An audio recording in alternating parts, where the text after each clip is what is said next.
If you've been following this craziness of what is Ray against Maker, you probably already know what I'm about to tell you. Well, you have nice hair today. Here's the thing, on my last video I was accused by one person of being too one-sided on the subject. That is actually accurate because we only had one side of the story, so I was just informing you on that one side. But now Shay Carl came out and called out Ray William Johnson. I'll leave the video downstairs if you wanna watch it, but it is a 12-minute video, so I'll tell you the highlights here. First of all, we still technically don't have Maker's side of the story because Shay Carl seems to be as informed as we are. One thing that I do agree on is that Ray was out of line by calling out Danny for being a convicted felon. But what is the masterful defense by Shay Carl towards Danny Zappin? Pretty much the only defense I've heard from people so far. Danny is a good guy. He has helped a lot of people. I wouldn't be where I am today if it wasn't for him. He is an honest person. To me, all of those are invalid points in this matter. It changes nothing. No one is accusing Danny of hating everyone, of kicking puppies in the face, or just helping an old lady cross the street only to halfway through the road.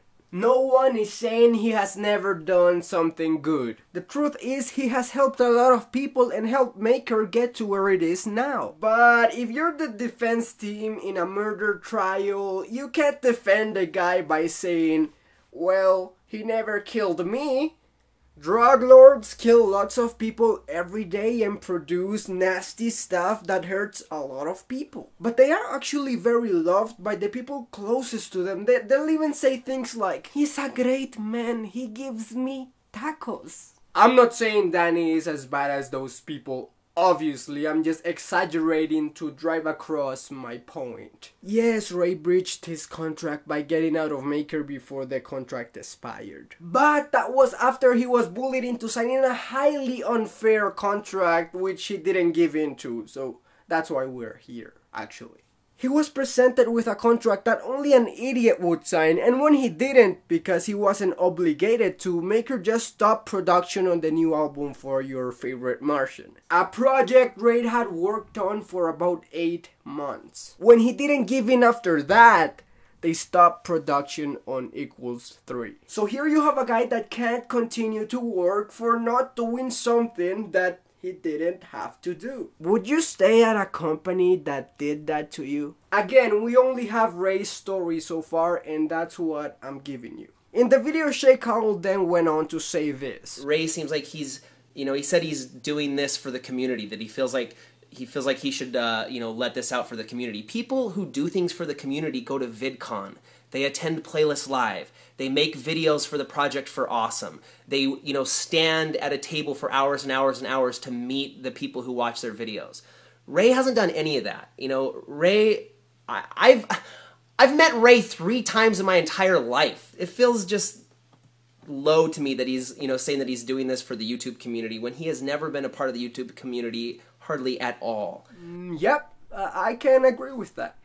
But you also have to understand that not everybody is as extroverted as Shay Carl is. This is just my speculation, but I believe that Ray is extremely introverted and very self-conscious about his height. He makes a lot of jokes about it, but I think that's his defense, to make the jokes about it powerless. In summary, Shay's response is simply as he put it, standing up for a friend. No matter how wrong it was what that friend did. But the actual reason I'm so much on Ray's side is because this is not an isolated incident. It's simply the first time somebody so popular decided to speak out about it in public. I spoke personally to the Fine Bros, humble brag, but they were very evasive about that subject. But this is word for word exactly what they told me.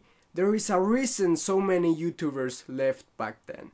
If you didn't know, the Fine Brothers used to work with Maker Studios as well. Most people know how anti-network they are. Maker is the root of that.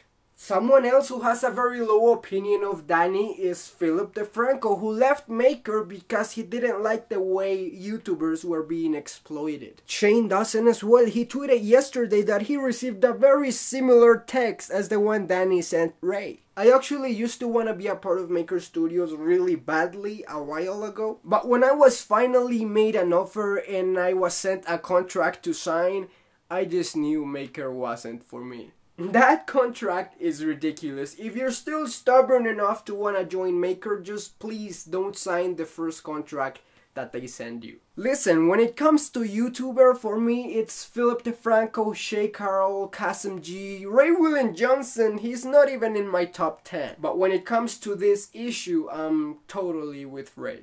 Who knows, maybe I will change my opinion once more information is given on the matter, but as it stands, Maker is the bad guy. But what do you think? Who's the victim here? I just know that I think when someone is the most subscribed person on YouTube, you probably wanna keep him happy and not screw him over. But maybe that's just me. See you later, crocodile.